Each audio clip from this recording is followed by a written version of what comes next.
Bigbluehauler needed to make a pit stop to find some Jeep parts. Let me preface this whole video by saying we have been a Cherokee family forever. Our friends, our kids, we've all had Cherokees and enjoyed trail riding them for close to 20 years. We just bought TJs, so still happy when we see Cherokees around. I don't know how you guys feel about U-Pulls, but I get all excited when I see a good one. I love to go in them. It's kind of like a field trip and a treasure hunt rolled into one. The day I got to shoot this video, we were going down the road. I saw the sign for the U-Pull It and pulled a hard right and went back to it. Found a bunch of Cherokees there. Didn't find the parts I needed for my onboard air conversion, but had a good time just experiencing that treasure hunt again. And it was cool out. It's New York, so what's not to love? Enjoy the pictures and video.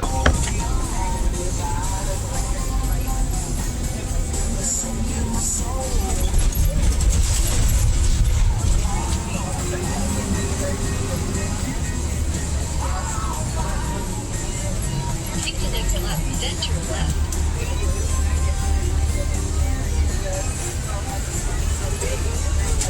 Saw this place from the interstate. Figured I'd pull off and see if I can find some Jeep parts. So, see if we can finish that onboard air system. Pull up the website for Wilberts U-Pull, and you can get the price list.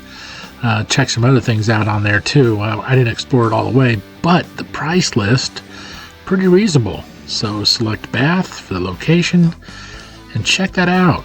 That's my AC compressor I was looking for, $23 plus what was it, $5 core. Actuator for the 4-wheel drive.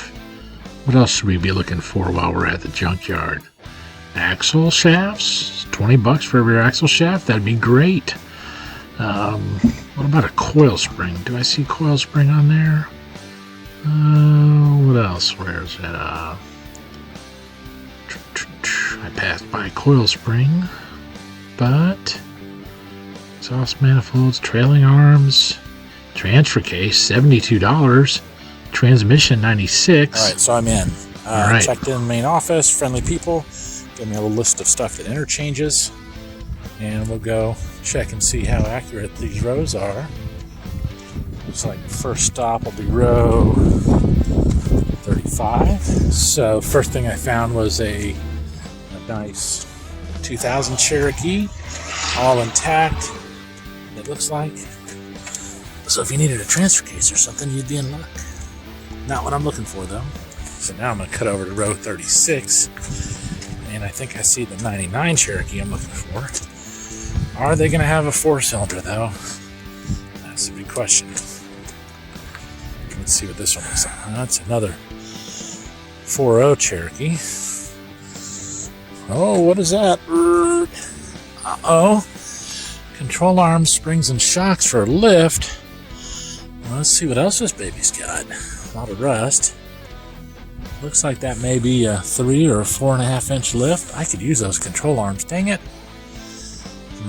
That's something you don't see in Florida every day. So we're in upstate New York now. See this leaf spring? It's missing part of the leaf, and it's the same thing on the other side too. So you gotta beware when you're shopping up in these northern states, I guess. There's another Cherokee down here. Let's see if we can get lucky enough to find my 4-cylinder. Nope. Another stock Cherokee. This one's got no lift kit. And nothing I really need. So the hunt continues. Am I gonna find my 2.5 liter 4-cylinder here today? Now we find another Cherokee. This is a nice older Pioneer model. And all stock suspension. But what year is this? This is an older one. Oh, look at that interior. Giant mouse nest. Oh, showing 144,000, which isn't bad. Well, what age is this baby? Let's look at the motor. Because oftentimes we can tell just by looking at some of them. Move some wrenches out of the way. And what do we find? It's an Arenix. Oh, it's an old 4-cylinder. Oh, not helpful as far as my pulleys go, but a throttle body 4-cylinder. Well, so that means this is what, an 86 or something? Let's see. Yep, 86 model year. No help to me, but let's see what gears are in these axles, because an 86 4-cylinder automatic. Alright, yeah, 4-cylinder automatic, 4-wheel drive. Let's see what rear end it is and what kind of gears we could have. Oh man, I wish I could see that rear end better. Can I flip this phone around? Nope. Alright, let me turn the video off, turn it back on. So after cleaning off this differential cover tag here, you may not be able to see it, but that's a 410 high pinion Dana 30 front axle from the factory. So that'd be a nice way to cheat on a gear change in your TJ or in your Cherokee. But the other problem is it's a vacuum disconnect front axle. So a lot of people don't like the vacuum disconnect. Where's that? Over there. There's your adjusters and stuff. For me, it's never been a problem. You get to hook the vacuum up so the vacuum stays on full time, and it runs just like a non-disconnect axle then. Or we eventually pull the disconnect axles out and put in a one-piece axle. Either way is not a problem. And then the rear axle on this is maybe a Dana 35, an older Dana 35, but 410 gears for U-Pull prices. If you needed a high pinion front axle, that'd be a good deal. See, in Florida, the YJs and TJs get picked apart pretty much immediately.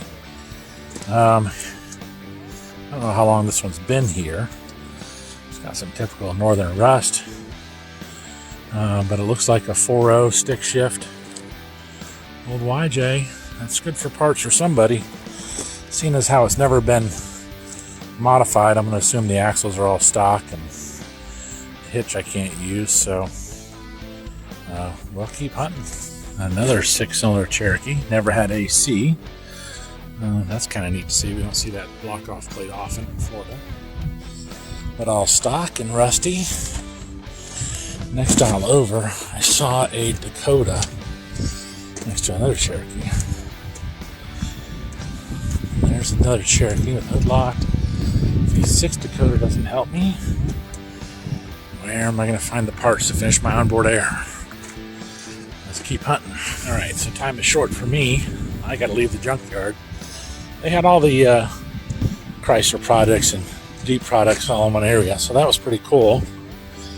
And I just need a few simple things. I want to make sure that the bolt and idler pulley I get to convert my TJ's air conditioner bracket, I'm bolting back in a factory compressor and idler pulley so I can run the factory belt to use that compressor as an onboard air system.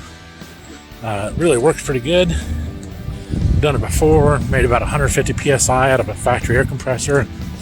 We'll do it again as soon as I find these parts.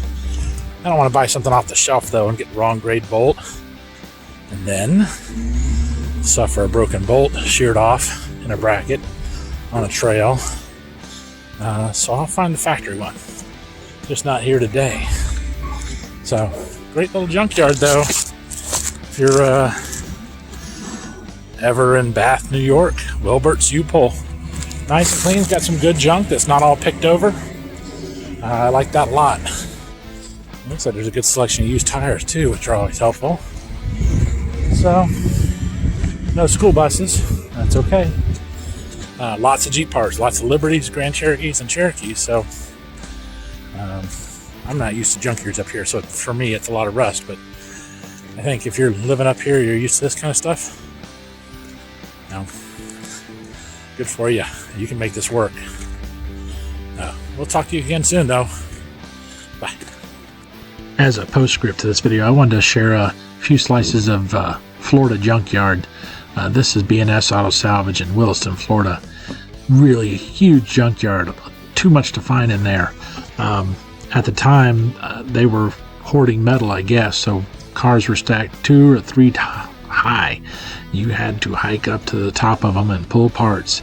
It was crazy, it was dangerous, and my son and I had a great time.